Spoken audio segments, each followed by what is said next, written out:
The wind speaks different on the high plains. Been that way long as I can recall, not just the howling gale that cuts through wool and leather alike, but something older, something that was here before any of us come along. It was speaking that night in February of 1882, when everything I thought I knew about myself got turned over like rocky soil under a plow. Winter had stretched its bony fingers across Wyoming territory that year, clutching tight well past when it should have loosened its grip. My ranch, if you could dignify 500 acres of hardscrabble and juniper with such a name, sat 3 days' ride from Laramie in good weather. In February, might as well have been on the moon. Folks in these parts knew better than to come calling at the Bitter Creek spread. Some called me Hawkins, others called me that mean old bastard up north, but most just steered clear entirely. Suited me fine. 30 years I'd spent building walls, some of timber, some inside myself, and I'd grown comfortable in my fortress of solitude. That evening, I was hunkered by the fire, nursing coffee strong enough to stand a spoon in, watching shadows dance across the stone hearth. Old Cassidy, my blue tick hound, raised his graying muzzle suddenly, ears perked toward the door. "Just the wind playing tricks," I told him, but he weren't convinced. Then I heard it too. Not the wind, but something else. A knocking. Tentative at first, then more insistent. Nobody knocks on a door out here unless they're in dire straits or looking for trouble. I took my Winchester from its place above the mantel, checked it was loaded, and approached the door like you would a rattlesnake. "Who's there?" I called, voice rusty from disuse. No answer came. Just another knock, weaker this time. I cracked the door, rifle at the ready, and the bitter wind nearly tore it from my grasp. What I saw there in the fading light stopped me cold. 10 faces, women's faces, looked back at me. Asian features, exhausted beyond telling, their lips blue with cold. One stepped forward, clutching a thin shawl around her shoulders. "Please," she said, the word accented but clear. "Help." Behind her, the others huddled together against a knifing wind, some supporting others who looked ready to collapse.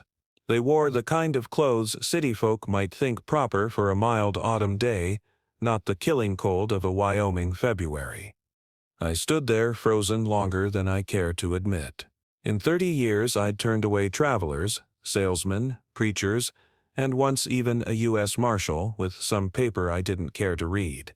Never once lost sleep over it. But these women, Lord, they looked half dead already. "You can't stay here," I said, even as I found myself stepping back from the doorway.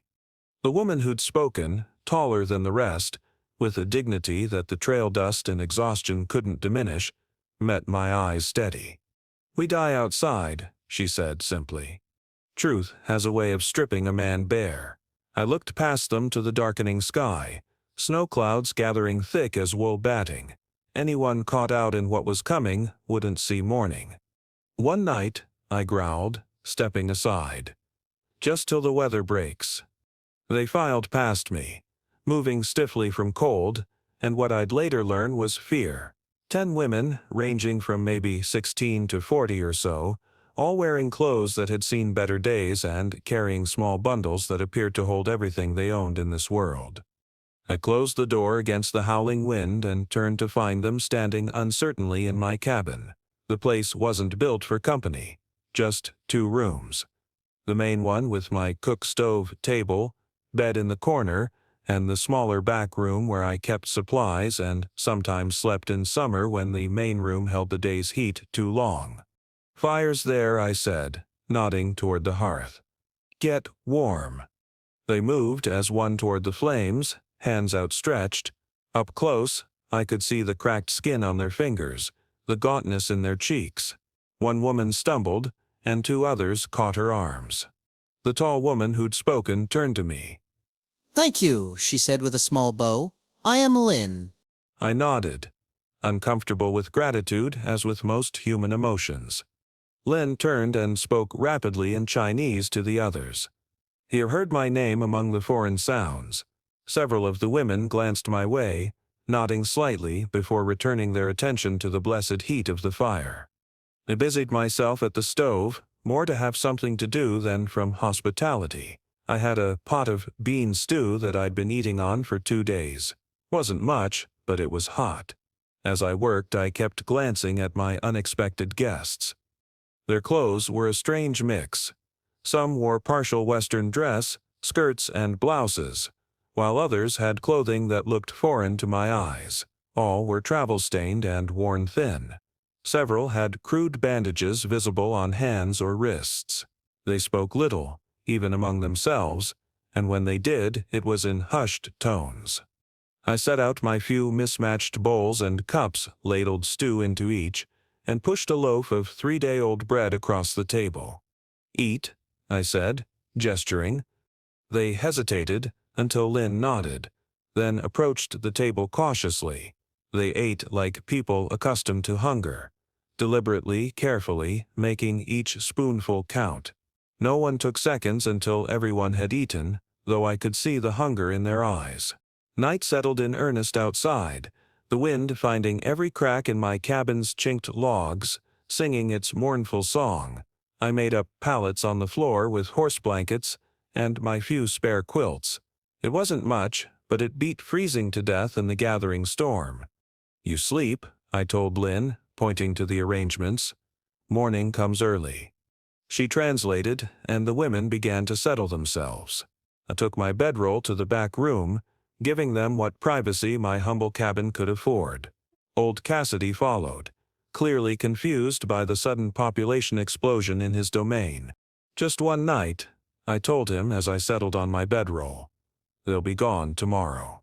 Sleep didn't come easy that night. Every creak of the cabin's timbers, every whisper of conversation from the other room kept me alert. It wasn't just the strangeness of having people under my roof after so long alone. Something about these women, the fear that hung around them like a scent, nagged at me. Just before dawn, I woke to the sound of weeping, soft and muffled. I lay still, listening to the unfamiliar sound of another's grief in my home. It struck me then how long it had been since I'd heard someone cry. 20 years, maybe more. Not since Caroline. Morning brought 8 inches of fresh snow and no break in the clouds. The temperature had dropped further, the kind of cold that makes trees crack like gunshots.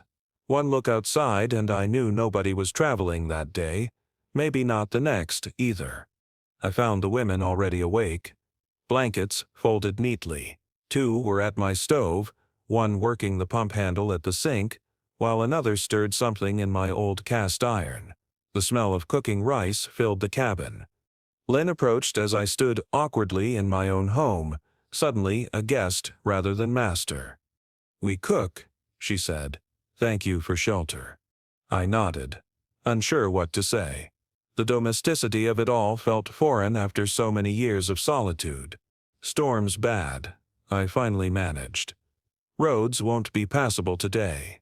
She looked relieved rather than disappointed, which struck me as odd. Most travelers forced to delay their journey show at least some frustration. "Where you headed?" I asked, trying to sound casual. Lynn's face closed like a book. "North," she said simply. "Not much north of here except empty country till you hit Montana territory," I said. "Rough country for anyone, let alone," I gestured vaguely at the women. She studied me, weighing something in her mind. Finally, she said, "We go where they not find." "Who's they?" I asked, though I was starting to piece it together. I wasn't completely cut off from the world. I'd heard tales of Chinese laborers brought to work the railroads, mines, and laundries. Some came willingly, others less so. And I knew enough about human nature to know that where there's profit to be made from flesh, someone will make it. Instead of answering, Lynn rolled up her sleeve. Angry red marks circled her wrist, the kind that come from bindings, pulled too tight for too long. She pulled her collar aside slightly to reveal similar marks on her neck. "House in Cheyenne," she said quietly. "Men, come, pay money. We cook, clean, and—" She stopped, but I understood well enough. You escaped, I said. She nodded. 10 days ago, they look for us. Reward for return. I've lived enough years to know that reward for return meant bounty hunters. Mean business, that. The kind of men who'd track human beings for coin weren't the sort to ask polite questions or respect my property lines. How'd you end up here? I asked. My place wasn't on any map, and the nearest trail was 5 miles east. Woman in last town say man on Bitter Creek help people sometimes. Say he not like law or men who chase people. I almost laughed. The irony cut deep. Someone had mistaken my misanthropy for principle. I hadn't helped anyone in decades. Just wanted to be left alone with my memories and regrets. Before I could correct this misunderstanding, one of the younger women approached Lin and spoke rapidly in Chinese, gesturing to another who sat pale and shivering despite the warmth of the fire. Lin's face creased with worry. May sick. Cough blood yesterday. Across to where the young woman sat. Couldn't have been more than 18. Her eyes were bright with fever, cheeks flushed against otherwise pale skin. When she coughed into a rag, I saw the telltale crimson stain. Consumption, I said grimly. I'd seen it before. Out here, it was usually a death sentence. Lin nodded, her expression resigned. Begin in Cheyenne, cold make worse. A person I ran a hand over my face, feeling the scratch of 3 days' growth. 1 night of shelter was already stretching to 2. Now I had a sick girl who shouldn't be moved. Not in this weather, not in her condition. She needs rest, I said finally, and medicine I don't have. The day passed slowly. The women kept to themselves, speaking in hushed tones. They cleaned my cabin better than it had been in years, mended tears in my curtains I hadn't even noticed, and somehow stretched my meager provisions into a decent meal. I spent most of the day in the barn, checking on my horses and cattle, splitting more firewood than I needed just to keep my hands busy. By evening, May's condition had worsened. Her breathing was labored, each cough seeming to tear something essential inside her. I'd seen consumption take people before. It's never quick and never kind. I had a bottle of whiskey saved for medicinal purposes. Poured some into a cup with honey, the last of it from summer's trade with a farmer down valley. Have her sip it slow, I told Lin. Won't cure her, but might ease the cough some. That night, I lay awake listening to the sick girl's breathing and thinking about a past I'd tried hard to bury. Caroline had died of fever after our second winter here. Our boy, William, just 3 years later from a fall that broke his neck when his horse stepped in a prairie dog hole. After that, I'd seen no point in keeping company with a world that took everything I loved. And the third day, the snow stopped, but the cold remained, brittle and biting. I was splitting wood when I heard the approach of horses, 3, maybe 4 by the sound. Nobody comes to Bitter Creek by accident. I set down my axe and moved quickly to the cabin. The women sensed my urgency and fell silent, watching with wide eyes as I took my rifle from its place. Someone's coming, I said to Lin. Get everyone into the back room. She translated rapidly, and the women gathered the sick girl, carrying her through the door to my storeroom. I moved my rocking chair to face the front door and sat, rifle across my knees, looking for all the world like a man simply resting after his chores. The riders came into view around the bend in my access trail. 4 men, hard-looking, all armed. The one in front rode a big chestnut gelding and wore a city-bought duster over trail clothes. The others were the kind of men who did violent work for pay and enjoyed it more than they should. They dismounted in my yard, and the leader approached while the others hung back, hands never far from their sidearms. Afternoon, the man called. You the owner here? I am, I said, not rising from my chair. And you're trespassing. He smiled, but it didn't reach his eyes. Name's Garrett, Wesley Garrett.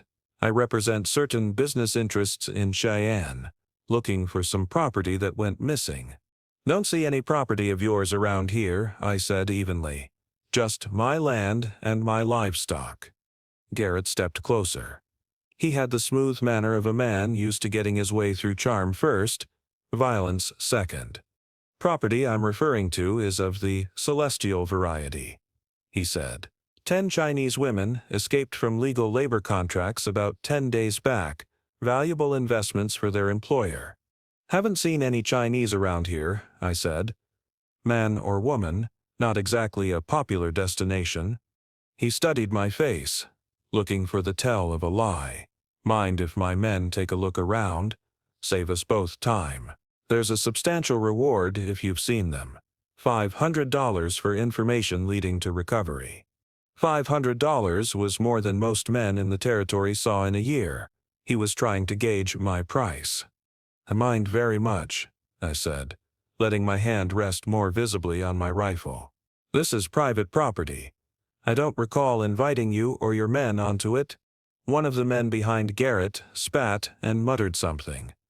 Garrett raised a hand to quiet him. Mr. Hawkins. Mr. Hawkins.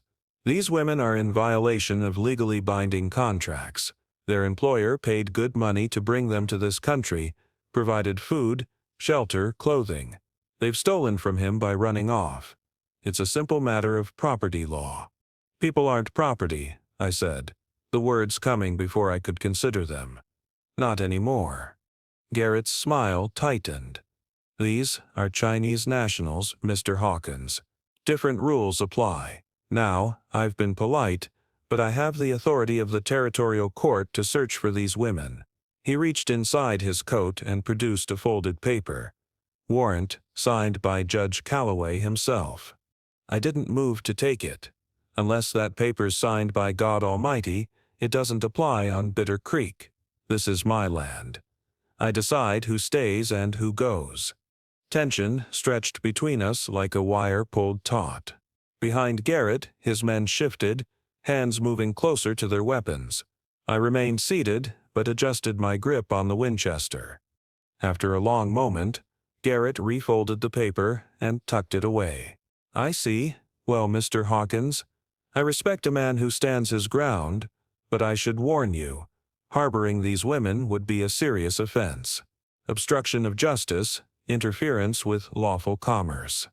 Sounds like lawyer talk, I said. I'm just a simple rancher. Now, daylight's burning, and I've got work to do.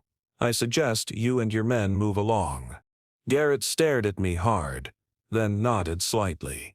We'll be riding through these parts again, Mr. Hawkins. Weather's turning. If you happen to see any sign of these women, that reward will still be good. Just ask for me at the Grand Hotel in Laramie. They mounted up and rode out, but not before one of the men made a show of studying my cabin, barn, and the surrounding area. The message was clear, they'd be back, and next time they might not be asking politely. Once they were out of sight, I went to the back room. The women were huddled together, fear evident in their eyes. They'd understood enough to know what was happening. They're gone, I said. For now.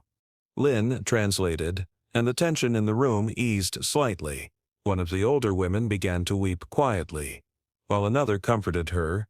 They come back, Lynn said. It wasn't a question. I nodded. Tomorrow, maybe the next day, they won't give up easy.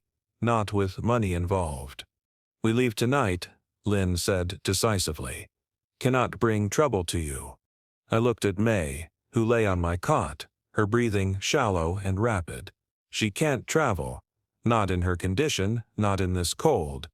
Lynn followed my gaze, her face troubled. Then some stay, some go. Split trail. And lead them right to the others when they pick up your tracks?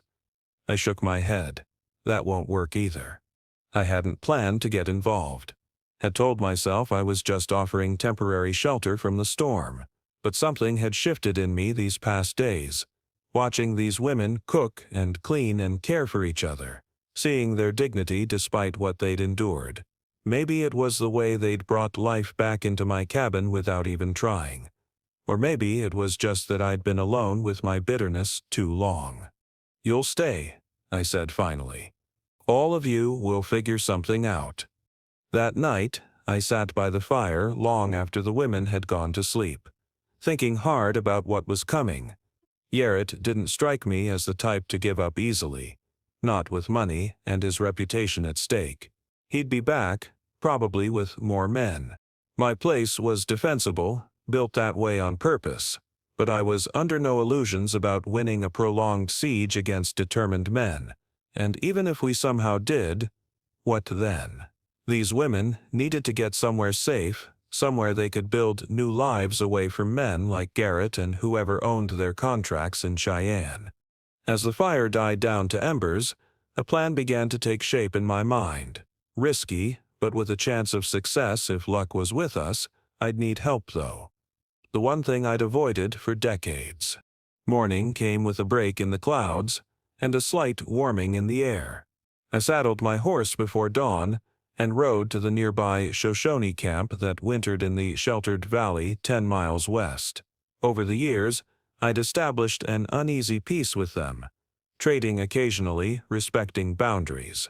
They were led by a chief called Gray Wolf, a pragmatic man who judged others by their actions rather than their words. I arrived as they were starting their day, women tending cook fires, men preparing for hunting. Heads turned as I rode in, but no one reached for weapons. Small progress, but progress nonetheless. Gray Wolf emerged from his lodge, wrapped in a blanket against the morning chill. His face showed no surprise at my unexpected appearance. "Hawkins," he said in accented English, "you come early." "Need to talk," I replied, dismounting. "It's important." He studied me, then nodded toward his lodge. Inside, the air was warm and smoky. We sat across from each other beside a small fire. I told him everything. The women, their escape, Garrett and his men. Gray Wolf listened without interruption, his weathered face giving away nothing of his thoughts. When I finished, he sat silent for a long moment. "Why you help these women? You helped no one before." It was a fair question, one I'd been asking myself. "Maybe I'm tired of being the man who turns people away," I said finally. He nodded, as if this made perfect sense. "Safe passage north," I said. "Through your winter hunting grounds, avoiding the main trails. And if Garrett's men come asking—" "We see nothing," Gray Wolf finished. He considered for a moment. "The sick one, you say coughs blood?" I nodded. "My sister's daughter knows plants for lung sickness. Not cure, but help breathing, maybe give strength for journey." "I'd be grateful," I said. "And payment?" he asked. Not greedy, but practical. 3 of my cattle, I offered. "And my word that the north pasture is yours for spring grazing." He extended his hand, and we sealed our agreement with a handshake that bridged more than just our immediate concerns. I returned to the cabin by mid-afternoon with a small packet of herbs from the Shoshone healer. Lynn brewed them into a strong-smelling tea for May, who accepted it without complaint despite its bitterness. That evening, I laid out my plan to Lynn. We would leave in 2 days, traveling north through Shoshone territory, avoiding the usual trails. The tribal hunters would ensure no one followed. Our destination would be a small settlement in Montana territory, where an old acquaintance of mine, a widow named Martha Sullivan, ran a boarding house. She had no love for the law or men who twisted it to their purposes. "Why you help us?"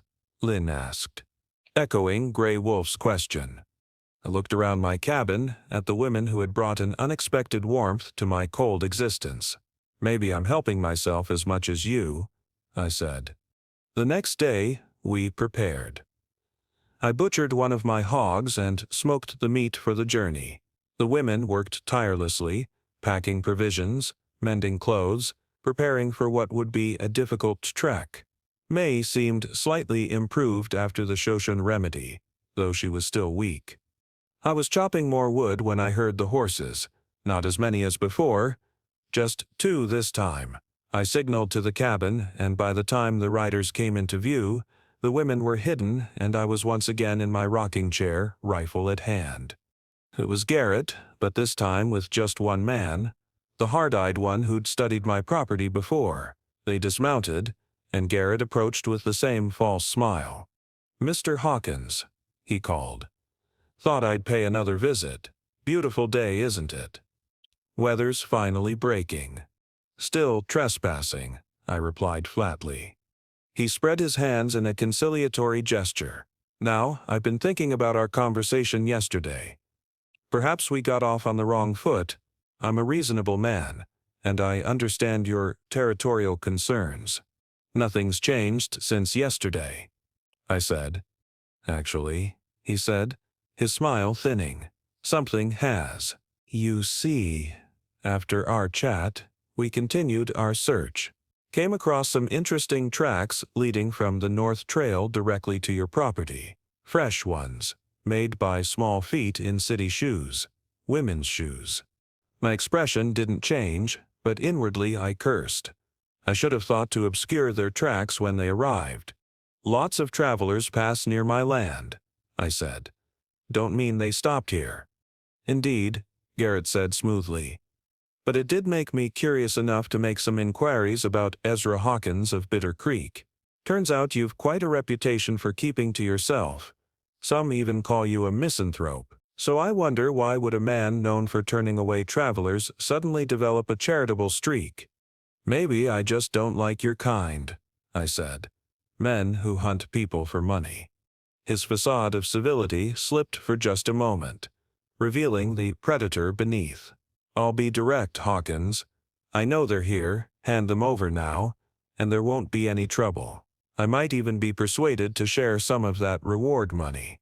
"Nothing to hand over," I said, rising slowly from my chair. "And you're still trespassing."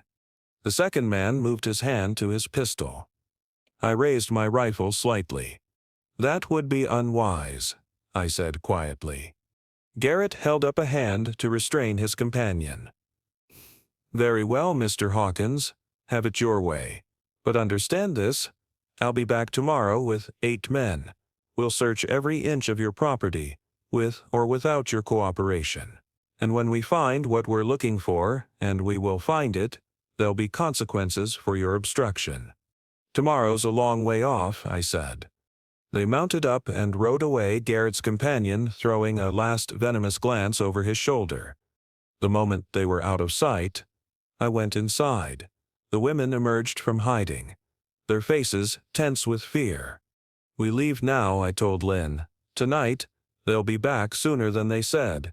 And with more men, we worked through the afternoon and into evening, loading a wagon with supplies, preparing for immediate departure.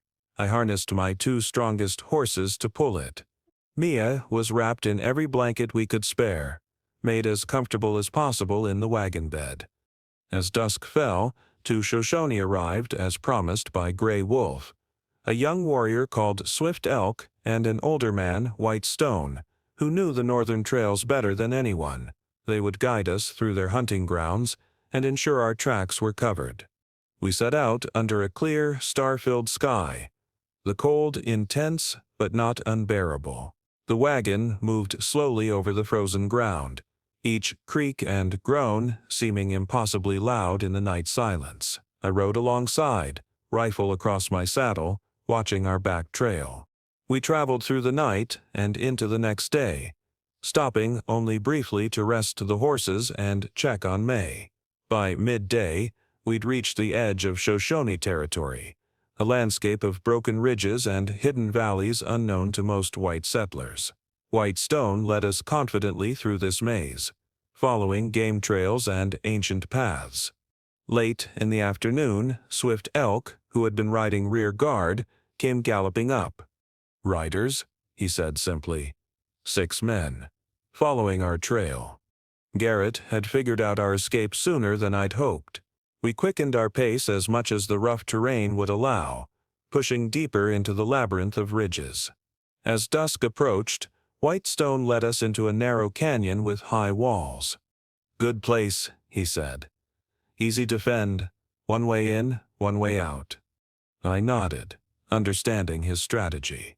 We unloaded the women and essential supplies. Then White Stone and Swift Elk took the wagon and my saddle horse, continuing on to lay a false trail before circling back on foot. The canyon provided shelter from the wind and concealment from searching eyes. A small stream provided water, and the steep walls would funnel any attackers into a narrow approach. If it came to a fight, the terrain favored the defenders. Lynn and the other women organized their meager possessions and tended to May, who had weakened during the journey. I checked my Winchester and the old army Colt I carried, counting ammunition and planning fields of fire. As full darkness fell, White Stone and Swift Elk returned, moving as silently as shadows. "They follow wagon," White Stone reported. "We leave it 2 miles east, make camp look fresh abandoned. They stop there now, make own camp." "How long will that fool them?" I asked. He shrugged. "Until morning. Maybe less if smart tracker with them." We set watches through the night. Myself, the 2 Shoshonen, and Lynn, who insisted on taking a turn. The other women huddled together for warmth, sleeping fitfully. During my watch, I sat on a boulder near the canyon entrance, rifle across my knees, listening to the night sounds and thinking about the path that had led me here. 30 years of isolation hadn't brought me peace, just a numbness I'd mistaken for contentment. These past days had awakened something I thought long dead, a sense of purpose, of connection to others. Lynn joined me near the end of my watch, wrapping a blanket around her shoulders against the pre-dawn chill. "Cannot sleep," she said, settling beside me. We sat in companionable silence for a time, watching the stars wheel overhead. "What will you do?" I finally asked. "If we make it to Montana?" She considered this. "Work, save money, perhaps open small shop someday." She glanced at me. "And you, return to ranch alone?" The question caught me off guard. I hadn't thought beyond getting these women to safety.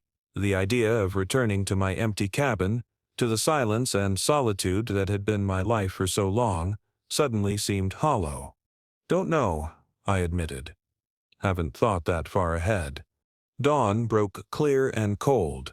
White Stone scouted ahead and returned with troubling news. 2 men watching canyon mouth, he reported. Others coming from east. They find empty wagon, no trick now. We were trapped. The canyon offered protection but no escape route. Garrett's men would have us surrounded within hours. I gathered everyone together. "We need to move now, before they close the circle. There's a game trail up the west wall of the canyon. Steep, but passable. It leads to a ridge that connects to the main trail north, about 5 miles on. May cannot climb," Lynn said, glancing toward where the sick girl lay. "I'll carry her," I said. Swift Elk nodded. "I go first. Make sure path clear. White Stone stay behind. Watch for hunters." We packed quickly, taking only what was essential. I fashioned a carrier for May from blankets and rope, a crude but serviceable sling I could wear on my back. She was light, too light, her body burning with fever despite the cold. The climb was grueling. The game trail was little more than a suggestion in places, requiring us to find handholds in the rocky face of the canyon wall. The women showed remarkable strength and determination, helping each other over difficult sections without complaint. Near the top, a shot echoed through the canyon. Then another. White Stone was engaging the pursuers, buying us time with his life if necessary. Swift Elk's face hardened at the sound, but he continued leading us upward. We reached the ridge as the sun climbed higher, casting long shadows across the broken landscape. From our vantage point, we could see figures moving in the canyon below. Garrett's men spreading out to search. There was no sign of White Stone. "We keep moving," Swift Elk said grimly. "Follow ridge north." The ridge narrowed as we progressed, becoming a knife edge of stone with steep drops on either side. The wind cut through our clothing. but we dared not stop. Behind us, shouts indicated our trail had been discovered. By midday we reached the end of the ridge, where it descended toward a forested valley. The main trail north lay just beyond the tree line, but between us and safety stretched an open meadow, covered in snow, a blank page waiting for our footprints to tell our story. "They see us cross. They follow easy," Swift Elk said, studying the terrain. "Then we don't all cross together," I decided. "You take the women through the trees around the edge. Longer, but more cover. I'll go straight across, leave clear tracks. Draw them after me." Line understood immediately. "No, too dangerous." "Got no choice," I said. "You get these women to Martha Sullivan in Sweetwater. Tell her Ezra Hawkins sent you. She'll help."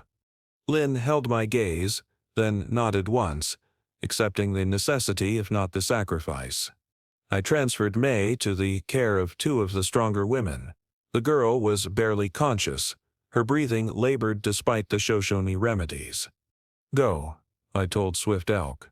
"Don't waste the head start." He clasped my arm briefly, a warrior's acknowledgement, then led the women into the trees, disappearing quickly among the pines.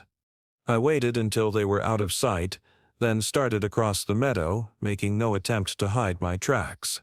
The snow crunched beneath my boots, each step a deliberate announcement of my presence. Halfway across, I heard a shout behind me. Turning, I saw 3 riders emerge onto the ridge we had just descended. I increased my pace, angling toward a rocky outcropping at the far side of the meadow. If I could reach it before they caught up, I might have a fighting chance. The riders spotted me and spurred their horses, closing the distance rapidly. A shot kicked up snow 10 feet to my right. Warning, or poor aim, it had the same effect. I broke into a run, zigzagging as best I could in the knee-deep snow. More shots followed, closer this time. I reached the rocks just as the riders entered effective rifle range. Scrambling up the boulder-strewn slope, I found a defensive position behind a large rock and brought my Winchester to bear. My first shot struck the lead rider's horse, sending both animal and man tumbling in the snow. The other 2 dismounted hastily, seeking cover at the meadow's edge. We exchanged fire for several minutes, a stalemate of sorts. I had the high ground and better cover, but they had numbers and ammunition on their side. A movement to my left caught my eye. 2 more of Garrett's men working their way through the trees to flank me. I shifted position, firing twice to drive them back, but my situation was deteriorating rapidly. Then I heard it. The distinctive report of a Sharp's rifle, different from the revolvers and repeaters Garrett's men carried. One of the flanking men fell, clutching his leg. Another shot, and the second man ducked back into the trees. From the forest behind me came White Stone, blood streaming from a gash on his forehead but very much alive. He carried an old Sharp's buffalo gun, a relic from before the great herds were decimated. "Thought you dead," I said, as he took position beside me. "Not yet," he grunted, reloading the massive rifle. "They not good trackers." Together we held off Garrett's men as the afternoon waned. The firefight settled into a rhythm, brief exchanges followed by tense silence. They were waiting for reinforcements. We were buying time. "Women get away?" Whitestone asked during a lull. I nodded. Swift Elk's leading them around through the trees. "Good, he no way." Whitestone peered over the rock, then ducked as a bullet chipped stone inches from his head. More coming, 3 riders from east. My heart sank. Garrett himself would be among them, and once his full force assembled, our position would be untenable. "You go," Whitestone said. "Follow stream there." He pointed to a narrow watercourse that cut through the rocks behind us. "I stay, make them think both here." "Not leaving you," I said. He gave me a look that brooked no argument. "My people need only one martyr today. You promised safe passage, your promise not complete." Before I could respond, Whitestone rose slightly and fired, striking one of the men at the meadow's edge. As return fire peppered our position, he shoved me roughly toward the stream.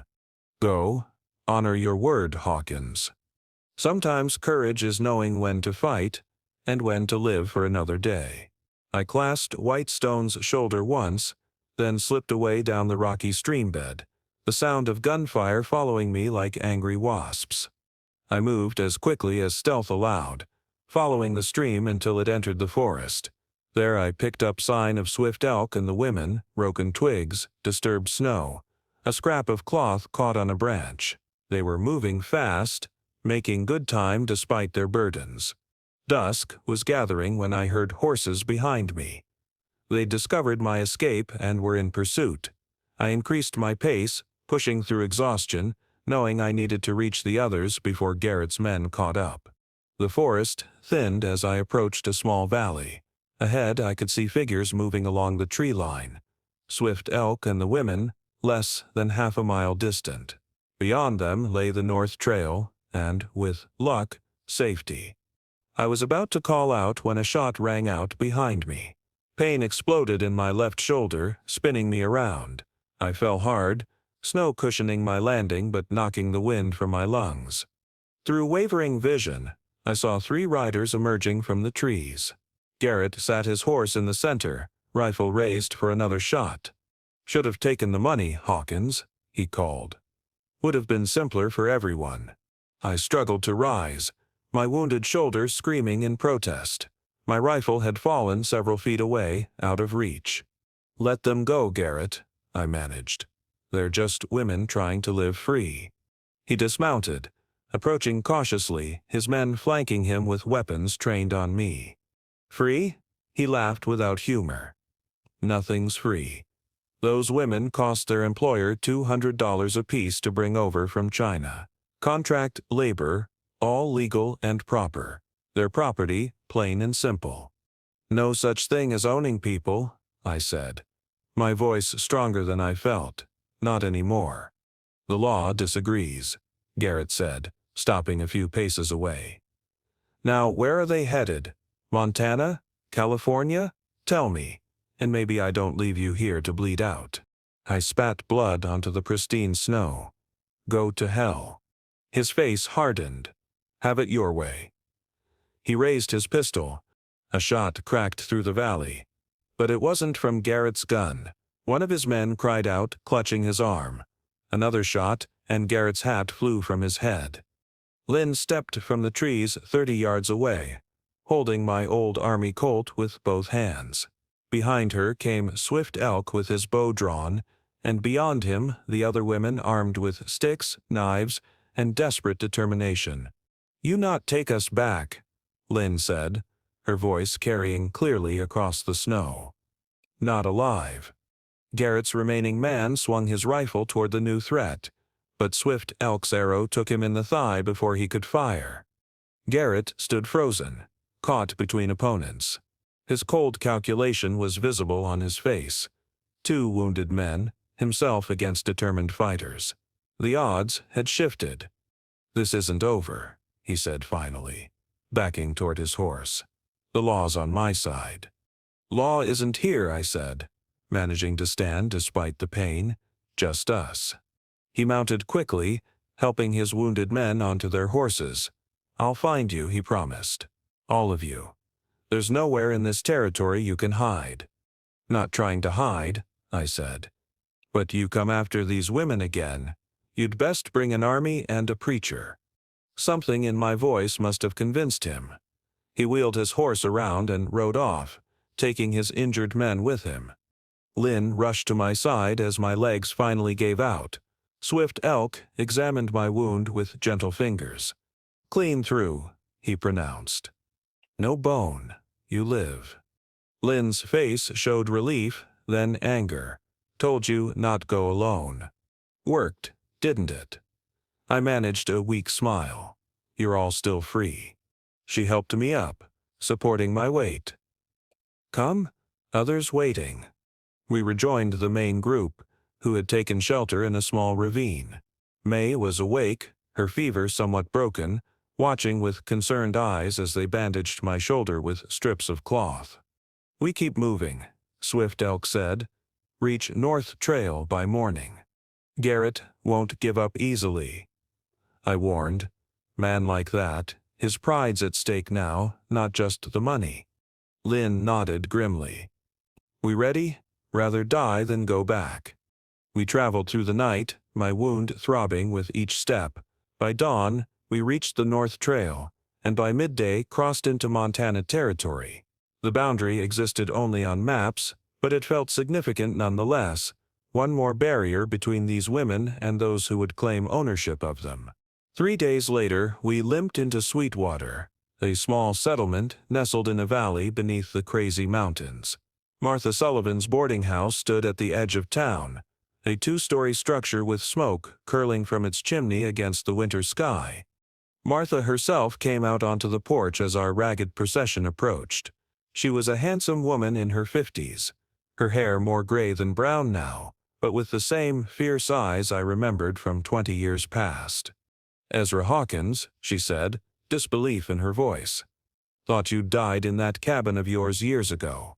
"Not for lack of trying," I replied, swaying slightly in the saddle Swift Elk had procured for me 2 days earlier. Her gaze took in the Chinese women, May supported between 2 companions, Swift Elk standing protectively nearby. "Looks like you've brought trouble to my door," she observed. "Brought people who need help," I corrected. "Thought you might remember what that's like." Her expression softened. During the war, Martha had run a station on the Underground Railroad, helping escaped slaves reach Canada. After her husband was killed by bounty hunters, she'd moved west, but never lost her commitment to human liberty. "Well, don't just stand there bleeding on my steps," she said briskly. "Come inside, all of you." Martha's boarding house became our sanctuary. She took in the women without question, giving them the first security most had known since leaving China. May was put under the care of the local doctor who confirmed what we already knew. Consumption had her in its grip.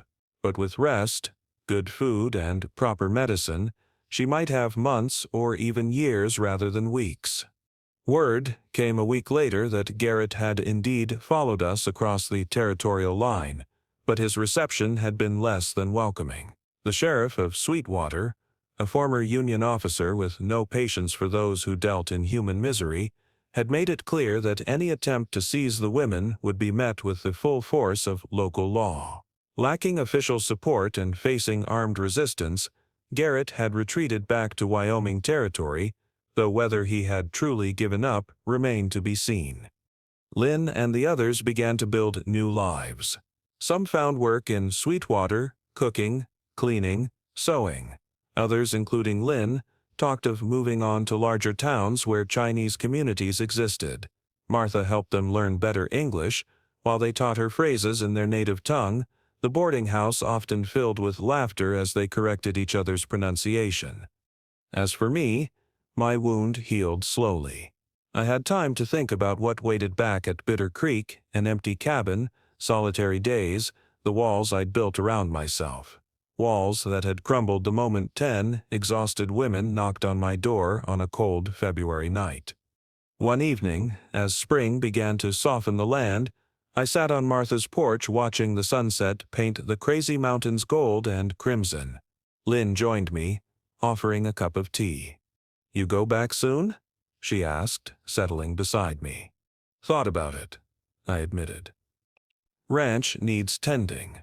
She nodded, sipping her tea. "Or sell ranch. Start new." The idea had occurred to me as well. Bitter Creek held too many ghosts, Caroline, William, the man I'd become after losing them. "Maybe," I said. Not sure what else I'd do. Lynn gestured toward the town, where several of the women were now employed. "Sweetwater, need carpenter. See how they fix porch at Mercantile. Bad work." I chuckled. "You suggesting I take up a trade?" "Why not? You build good cabin. Have skill." She gave me a sidelong glance.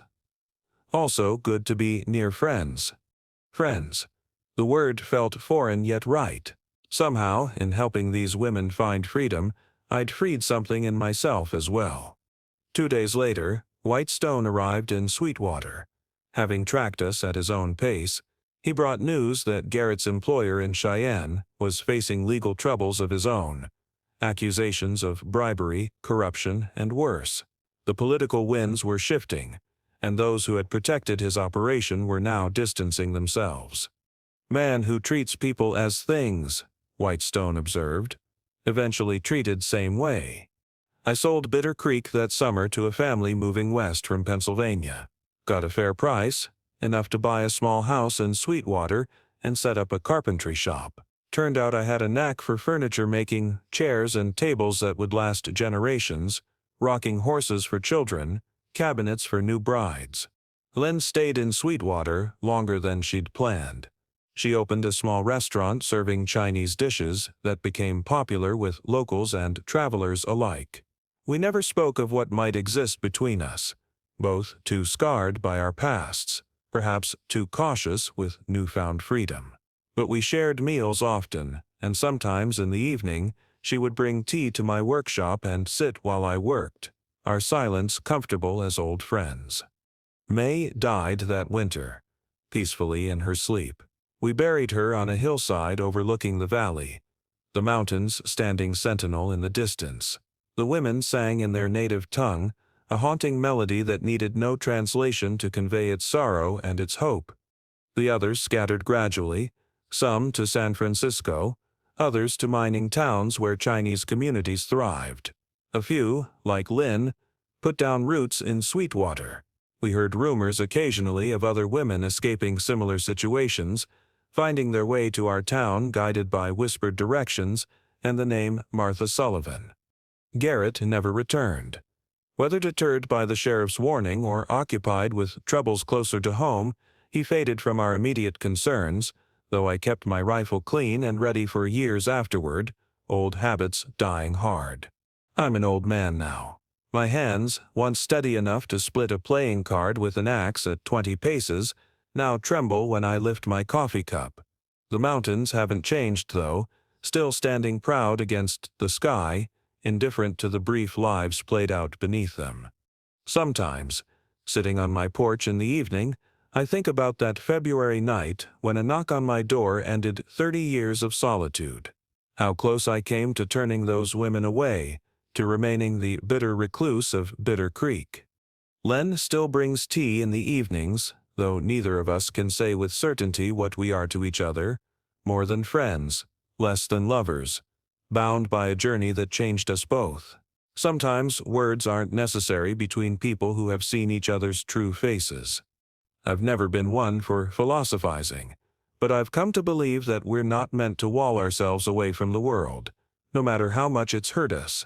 That the greatest act of courage isn't facing a gun or defying the law, but opening a door when someone knocks, despite all the reasons to keep it barred. That cold night in 1882 taught me something I'd forgotten in my years of grief and isolation, that even in this harsh land, where nature and man conspire to break body and spirit, there remains the possibility of kindness, of redemption, of finding, in the most unexpected places, a reason to begin again.